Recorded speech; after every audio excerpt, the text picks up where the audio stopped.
Bonjour mes amis, voilà de retour avec vous. D'accord? Aujourd'hui, on va commencer des séries de vidéos concernant l'ampli opérationnel. L'ampli opérationnel est un circuit intégré qui permet de faire l'amplification des signaux. D'accord? Et ça, c'est une nécessité très importante en électronique, surtout par exemple dans la télécommunication, etc. Et aussi, il permet de faire des opérations sur les signaux. Donc, l'ampli opérationnel est celui-là, comme vous voyez. Voilà, c'est un circuit intégré. Donc, à l'intérieur, il est formé par des transistors pour faire l'opération. Donc, ce bestiau, si vous voulez, de 8 pattes, il possède deux entrées. L'entrée qui est l'entrée moins, 3 l'entrée plus. Il faut, avant de l'utiliser, il faut l'alimenter. D'accord? Donc, on l'alimente grâce au pôle 4. Pôle 4, donc moins 15 volts. Et pôle 7, plus 15 volts. Et toujours, il faut préciser l'encoche or pour savoir bien utiliser les pôles. Donc, la caractéristique de ce circuit intégré est le suivant. D'accord? Donc, on constate l'origine linéaire ici, pour une valeur maximale de epsilon, qui est epsilon, c'est quoi? Epsilon, c'est V plus moins V moins. Pour une valeur, nous avons une valeur maximum de epsilon, et donc lorsque epsilon est compris entre epsilon max et epsilon min, on constate un régime linéaire. Alors que pour epsilon soit inférieur à epsilon min ou bien supérieur à epsilon max, on constate que nous avons un régime de saturation. Ça concerne l'ampli opérationnel réel. Pour l'ampli opérationnel idéal, au cas idéal, la caractéristique va prendre cette forme. Donc l'origine linéaire, ça va être ici. Ça, c'est l'origine linéaire. Et ici, ça va être l'origine de saturation haute, plus, et ici, c'est l'origine de saturation moindre. Donc, pour avoir l'origine linéaire, il faut que epsilon soit nul ici. Donc, si epsilon est positif, ça va impliquer que VD, ça fait plus VSAT. D'accord? Donc c'est une relation logique. Si epsilon est négatif, on va avoir à la sortie, pardon, VS. VS, ça va être moins VSAT. Pour avoir la linéarité, il faut que epsilon soit nul. Ça veut dire qu'il faut que V plus soit égal à V moins. D'accord? C'est le cas idéal. Maintenant, on va passer à faire les expériences. Merci.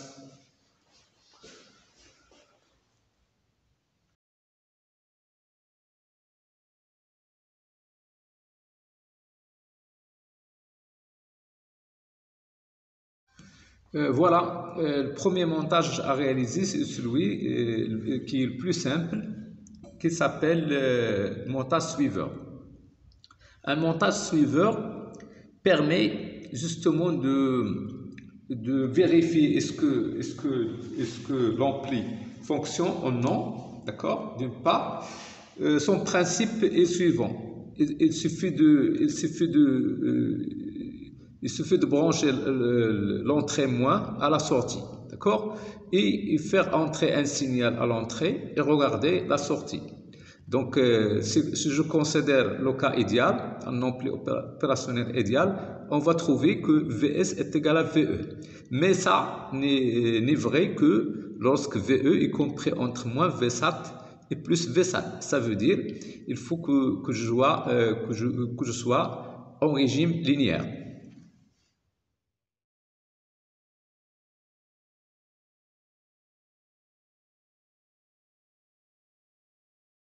Voilà, montage suiveur, il est dans cette plaquette, d'accord? Donc nous avons les 8 pattes, ça c'est 1, 2, 3, 4, 5, 6, 7, 8, d'accord? Elles sont reliées par des fils. Et on a relié, avec ça, on a relié le moins qui est 2 à la sortie qui est 6, d'accord? Donc on va injecter un signal en 3, ça veut dire l'entraînant inverseuse, et on va regarder le signal en 6. Donc voilà, donc avant de commencer, avant d'entrer les signaux, donc il faut tout d'abord alimenter. Donc voilà l'alimentation, donc qu'il y est relié au pôle 4 et au pôle 7. D'accord? Et voilà les signaux. Regardez, nous avons les signaux qui sont juxtaposés. Donc voilà. Le bleu, c'est la sortie. Et le jaune, c'est l'entrée. Et on voit bien que on a reçu le même, pratiquement le même signal. Voilà, et ce montage-là, ça permet de vérifier effectivement que notre ampli opérationnel fonctionne. Et je vais saisir aussi l'occasion pour montrer un phénomène qui s'appelle le slow rate, qui est un défaut chez l'ampli opérationnel. Si j'augmente par exemple la fréquence, si j'augmente la fréquence à plus de 1 méga, d'accord? C'est plus de 1 méga, par exemple 1,2 méga. Donc on va regarder les signaux à la sortie. Donc qu'est-ce qu'on constate? On constate que le signal à la sortie, bien sûr, l'amplitude a diminué, mais aussi on constate qu'il devient triangulaire. Donc c'est ce qu'on appelle triangulisation des signaux. D'accord? Donc ça c'est un défaut chez l'ampli opérationnel. Donc il faut, si vous manipulez un ampli opérationnel, il faut travailler avec les moyennes et les basses fréquences. Merci.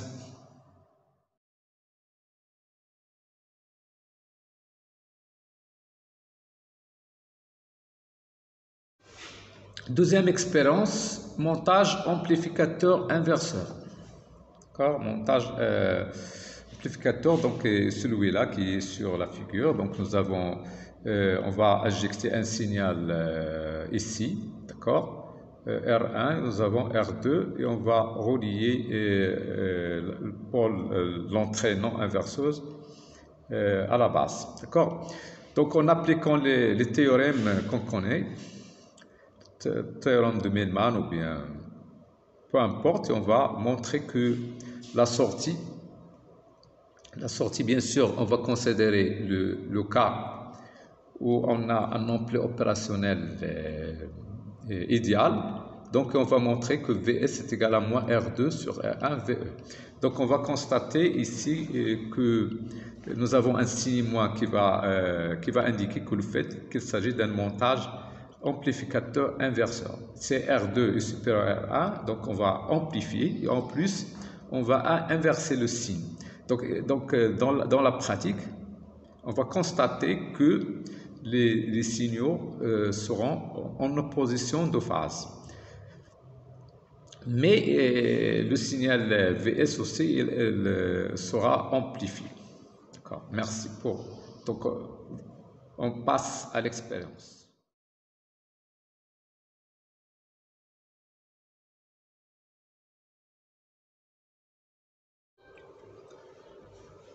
Montage inverseur. Donc on vient de voir que Vs ça va être égal à moins R2 sur R1. Voilà, ça c'est l'ampli opérationnel avec son alimentation. Voilà R1 et voilà R2. Donc comme vous pouvez voir, donc nous avons deux signaux. Le signal jaune, c'est le signal d'entrée, et le signal vert est celui du signal de sortie.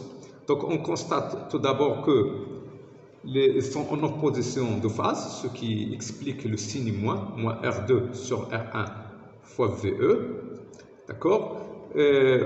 On a utilisé la même valeur ici. On a utilisé la même valeur de R1 est égal à R2. D'où, comme vous voyez, donc l'inversion. Donc VS est égal à VS est égal à moins VE. Maintenant, si je double la valeur de R2, donc comme vous pouvez constater qu'il y a ce qu'on appelle l'amplification. D'accord? Nous avons une amplification et aussi une inversion, donc x3. Mais si j'augmente, je constate qu'il y a une saturation. Donc il ne faut pas oublier que pour travailler en régime linéaire, il faut que VS soit compris entre moins Vsat et plus Vsat. D'où il faut que VE soit compris entre moins R1 sur R2 fois Vsat et plus R1 sur R2 fois Vsat. D'où ce qui explique, si vous voulez, la saturation qui apparaît ici. Voilà, merci.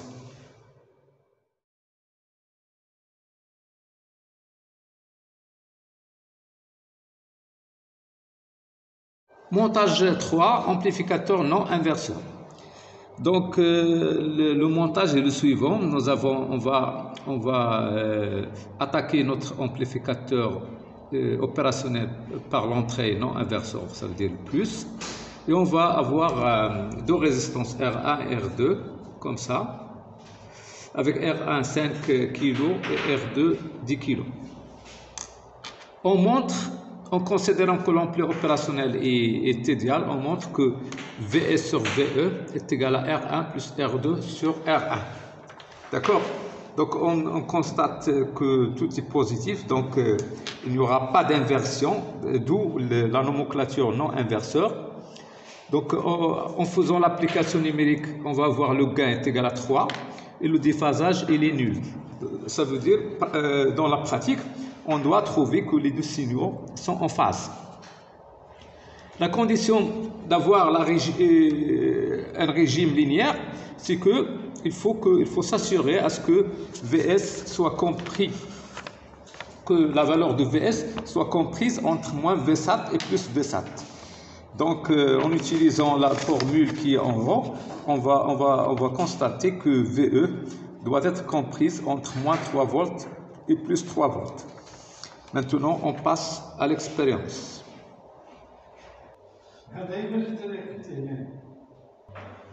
Donc voilà notre amplificateur avec l'alimentation et avec les deux résistances R1 et R2 avec les valeurs indiquées, donc 5 kg pour R1 et 10 kg pour R2. Donc voilà le signal d'entrée qui est en jaune, c'est-à-dire le signal d'attaque. À la sortie, on a le signal en bleu. D'accord? Donc on constate qu'ils sont en phase, ça d'une part, et on constate une amplification, comme vous voyez. Donc on travaille avec la même sensibilité, donc l'amplitude du signal bleu, la sortie, est plus grande que celle du signal jaune. D'accord? Si jamais j'augmente l'amplitude du signal d'entrée, donc regardez. Donc qu'est-ce qu'on voit? On voit un écrêtage du signal de sortie, ça veut dire on va dépasser la condition qu'on a précisée tout à l'heure. Donc comme vous voyez, j'ai 14 peak to peak, ça veut dire l'amplitude il est de 7 volts. Donc on a déjà dit que l'amplitude ne doit pas dépasser 3 volts. VE doit être compris entre moins 3 et 3. Donc d'où le résultat. Donc je diminue maintenant pour 5 pour 9, donc soi-disant on a, si vous voulez, la linéarité. Pour jouer sur le gain, on doit faire varier ou bien R1 et R2. C'est par hasard, j'augmente R2 pour qu'elle devienne, au lieu de 10, 20. Donc, on va aussi tomber dans la même situation que tout à l'heure. C'est que VS ne soit pas comprise entre moins VSAT et plus VSAT. D'accord? Parce que dire VS est compris entre moins VSAT et plus VSAT, ça veut dire que VE, il est compris entre R1 sur R1 plus R2 fois 15 et R1 sur R1 plus R2 moins le premier et plus le deuxième. D'accord? Voilà.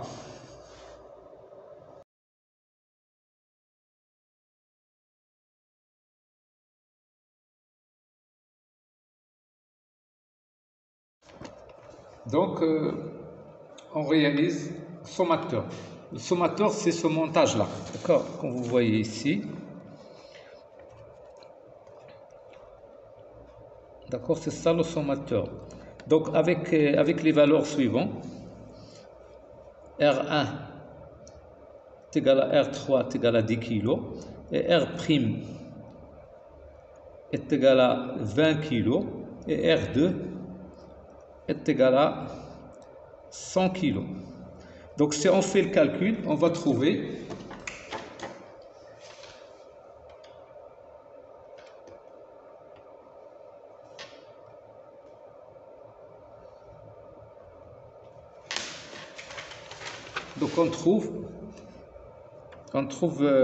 l'expression suivante. Ça fait moins 10 VE moins 5 VE'. VE, c'est celle-là, et VE', c'est la sortie du GPF en rond. D'accord? Donc on voit à l'écran de l'oscilloscope, on voit un seul signal. Ça veut dire une seule fréquence. Ça veut dire quoi ça? Ça veut dire que les deux signaux ont la même fréquence. CH1 est égal à 1 kg, CH2 est égal à 2 kg.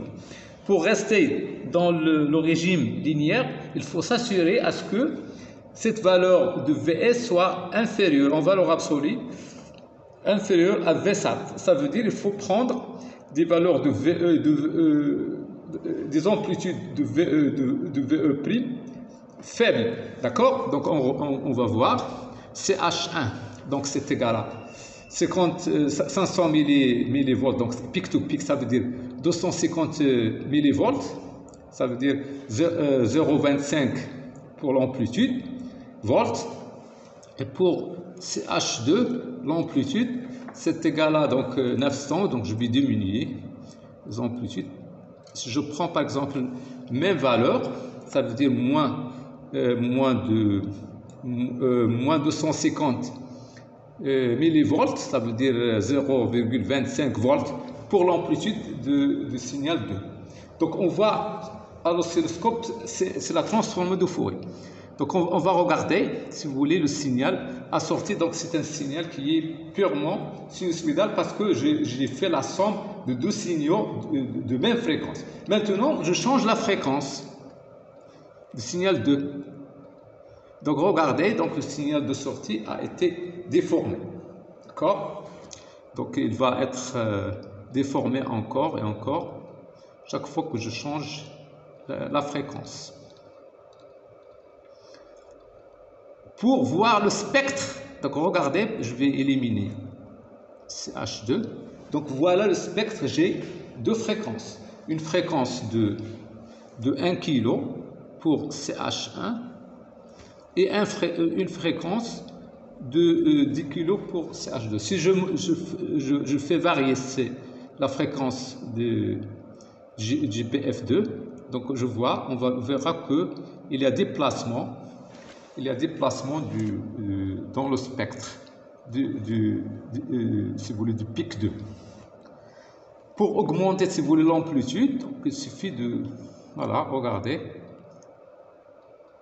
il y a augmentation de...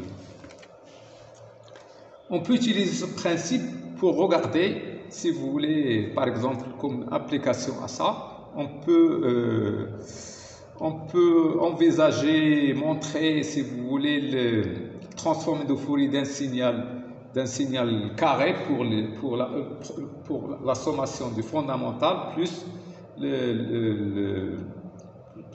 l'harmonique, le premier harmonique par exemple, ou bien pour signal triangulaire. C'est ça. Donc regardez, donc je vais maintenant envisager un signal haute fréquence, par exemple 10 kg. Donc voyez-vous comment les choses vont devenir, d'accord? Oui. J'augmente. Donc c'est comme le phénomène, c'est pas exact, mais ça paraît comme une sorte de modulation. Je vais diminuer l'amplitude du signal 2.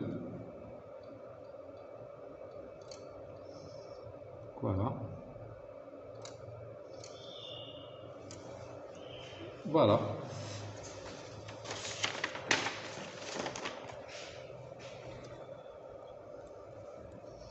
Spectre, je change, oui. Donc on voit que pour récupérer les... Je reviens à 5 par exemple, à 5 kg. Donc on va avoir de pics.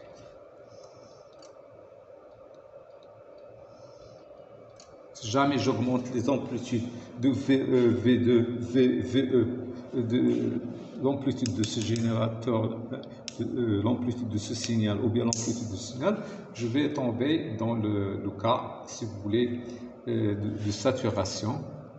Cas de saturation. Donc j'augmente par exemple à un certain instant, je vais avoir un régime saturation, oui. Voilà.